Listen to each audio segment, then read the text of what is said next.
Bismillahirrahmanirrahim. Assalamu alaikum students. Now I am starting chapter number 3. Chapter number 3 is the application of computer.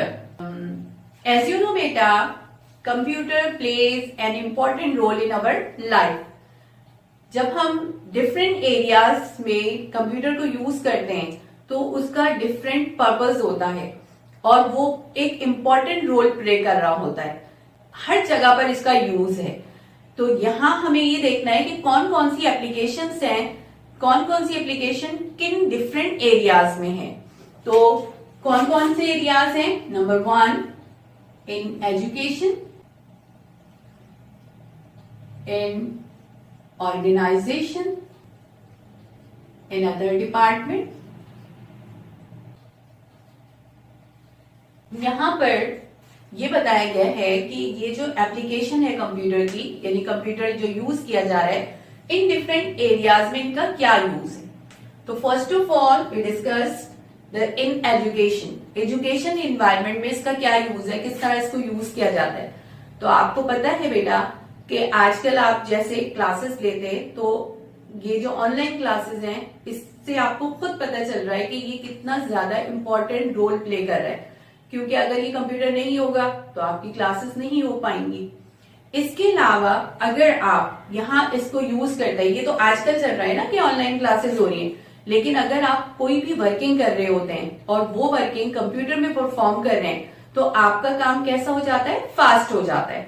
जैसे आप कोई calculation करना चाह रहे हैं, अब वो कैलकुलेशन आप मैनुअली भी कर सकते हैं। मैनुअली मीन्स बाय हैंड जो आप अपनी कैलकुलेशन करते हैं किसी डिवाइस को यूज किए बगैर, तो उसको हम क्या कहते हैं, मैनुअली परफॉर्म करें तो वो स्लो वर्क करेगा, लेकिन अगर हम कंप्यूटर में कर रहे हैं तो वो काम कैसा हो जाएगा, फास्ट हो जाएगा। फास्ट होने के साथ साथ ये हमें एक और एडवांटेज देता है कि हम इसकी सेविंग कर लेते हैं। सेविंग करने से हम नेक्स्ट टाइम इसको यूज कर सकते हैं। इसके अलावा आप कोई एप्लीकेशन लिखते हैं, कोई एसे लिखते हैं, तो वो भी आप कंप्यूटर में परफॉर्म कर लेते हैं। यानी स्टूडेंट्स के लिए बहुत ज्यादा एडवांटेज दे रहा है ये। इसके अलावा जब आप स्कूल लेवल से आगे आके कॉलेजेस, यूनिवर्सिटीज में आते हैं तो वहां पर आपको बहुत सारी ऐसी वर्किंग है जो कंप्यूटराइज परफॉर्म करनी होती है। तो ये एजुकेशन एनवायरनमेंट में हमें बहुत ज्यादा हेल्प प्रोवाइड कर रहा है कि विदाउट कंप्यूटर हमारी वर्किंग बहुत ज्यादा स्लो हो जाती है। पहले जमाने में जब कंप्यूटर नहीं थे तो होता था ऐसा, लेकिन जब ये डिवाइस बन गई बहुत ज्यादा हमें इससे आसानियां हुई, एडवांटेजेस मिले। तो इसमें हम जब कंप्यूटर यूज करें तो हमारा जो डेटा है वो सेव भी हो रहा है और नेक्स्ट टाइम हम इसको यूज भी कर सकते हैं और फास्ट वर्किंग हो रही है हमारी। अच्छा, एजुकेशन के अलावा जब हम बात करते हैं किसी भी कंपनी की, किसी ऑर्गेनाइजेशन की, ऑर्गेनाइजेशन में कोई भी कंपनी है, फॉर एग्जाम्पल कोई बैंक है, हॉस्पिटल है, या अगर हम स्कूल लेवल पर ही लें, अगर ऑफिस वर्क है तो ये एक ऑर्गेनाइजेशन है। इस ऑर्गेनाइजेशन में इसका बहुत ज्यादा यूज है। फॉर एग्जाम्पल अगर हम स्कूल की बात लेते हैं तो स्कूल में आप सारे स्टूडेंट्स की जो रिकॉर्ड डेटा है वो ऑफिस में कंप्यूटराइज सिस्टम पे सेव हुआ है।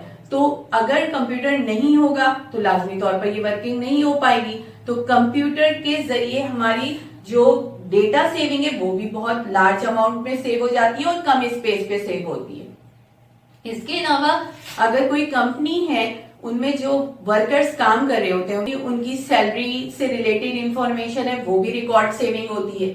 तो ये सारा काम कहाँ हो रहा है, कंप्यूटर में। इसी तरह हॉस्पिटल में जो पेशेंट्स हैं उनकी डेटा एंट्री है, उनका रिकॉर्ड है, वो भी कंप्यूटर में सेव हो रहा है। आजकल आपने देखा होगा कि आप शॉपिंग सेंटर्स जाते हैं तो वहां पर जो डेटा सेविंग होती है, यानी डेटा आप जब कोई चीज परचेज करते हैं और फिर वो डेटा को रिकॉर्ड करके उसको आपका जो बिल बनाकर दिया जाता है तो वो भी कंप्यूटर में हो रहा है और बहुत ज्यादा फास्ट वर्क होता है। तो ये सारी वर्किंग कहाँ पर हो रही है, कंप्यूटर में परफॉर्म की जा रही है। यहाँ बात है ऑर्गेनाइजेशन। ऑर्गेनाइजेशन मीन्स कोई भी कंपनी। अब इस कंपनी में मुख्तलिफ डिपार्टमेंट होते हैं, लाइक कोई डिपार्टमेंट सेलिंग का डिपार्टमेंट होता है, कोई परचेजिंग का डिपार्टमेंट होता है। तो हर जगह कंप्यूटर को यूज, यहाँ अदर डिपार्टमेंट का मतलब ये है कि अगर ऑर्गेनाइजेशन के मुख्तलिफ एरियाज बने हुए हैं, मुख्तलिफ डिपार्टमेंट्स हैं, तो वहां पर भी कंप्यूटर का बहुत ज्यादा यूज है। उनकी बिलिंग बनाना, उनकी सेलिंग परचेजिंग के रिकॉर्ड को मेंटेन करना, ये सारी इंफॉर्मेशन कंप्यूटर पे सेव की जा रही है और सेव करने से फायदा ये होता है कि नेक्स्ट टाइम इसको यूज कर लिया जाता है।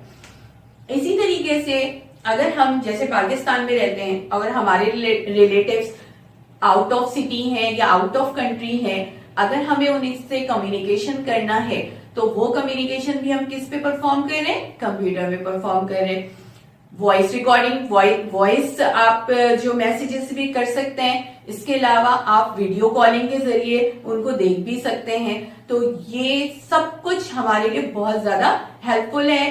किसके जरिए ये हमें हेल्प मिल रही है, कंप्यूटर के जरिए। तो अभी हमने देखा कि हम किसी एजुकेशन एरिया में या किसी ऑर्गेनाइजेशन में इसको यूज करें, साथ साथ हम इंटरटेनमेंट के लिए भी इसको यूज करें कि अगर हमें कोई बोर हो गए हम और हमें गेम खेलना है तो वो काम किसके जरिए हो रहा है, वो भी कंप्यूटर के जरिए हो रहा है। यानी हम उससे क्या कहते हैं, इंटरटेनमेंट पर्पस। इसके अलावा आजकल कुछ बच्चों को शौक होते हैं कि बच्चे क्या करते हैं, वीडियोस बना रहे होते हैं अपने, तो वीडियो वगैरह की भी जो वर्किंग है वो किस पे परफॉर्म हो रही है, कंप्यूटर में परफॉर्म हो रही है। छोटी क्लासेस के बच्चे होते हैं, उनको अगर कोई कैरेक्टर खेल खेल में उनको जो है वो सिखाया जाता है, तो इसके लिए भी बहुत से प्रोग्राम्स आते हैं, सॉफ्टवेयर्स आते हैं, जहां पर जो स्टूडेंट्स हैं उससे वो सीखते हैं। यानी कुछ गेम्स ऐसे होते हैं जिनके जरिए उनको कुछ चीजें सिखाई जाती हैं। इसके अलावा अगर आप अपनी प्रैक्टिस करना चाहें इंग्लिश की, उर्दू, मैथ्स वगैरह की, तो इसके के भी कुछ सॉफ्टवेयर्स आते हैं जिनके जरिए बच्चे इंफॉर्मेशन गेन कर सकते हैं, अपनी टेस्टिंग कर सकते हैं, मैथ्स की कुछ एक्सरसाइज सॉल्व कर सकते हैं, इंग्लिश के कुछ एक्सरसाइजेस को सॉल्व किया जा सकता है। तो ये सारे काम आप किस पे परफॉर्म कर रहे हैं, कंप्यूटर में परफॉर्म कर रहे हैं। तो आज के लेक्चर में हमने ये देखा कि हम कंप्यूटर की जो एप्लीकेशन है, यानी कंप्यूटर को कहां कहां पर यूज किया जा रहा है। तो एजुकेशन में इसका एडवांटेज है, इसकी किसी ऑर्गेनाइजेशन में, और इसके अलावा आप गेम पर्पस के लिए भी इसको यूज कर रहे हैं। तो ये आज का लेक्चर था। आई होप कि आपने इसको अच्छी तरीके से समझ लिया होगा। आपने काम ये करना है कि आप बुक का चैप्टर नंबर 3 रीड कीजिए और फिर आप एक्सरसाइज नंबर 1, 2 और 3 अपनी कॉपी में सॉल्व कीजिए। ओके बेटा, अल्लाह हाफिज।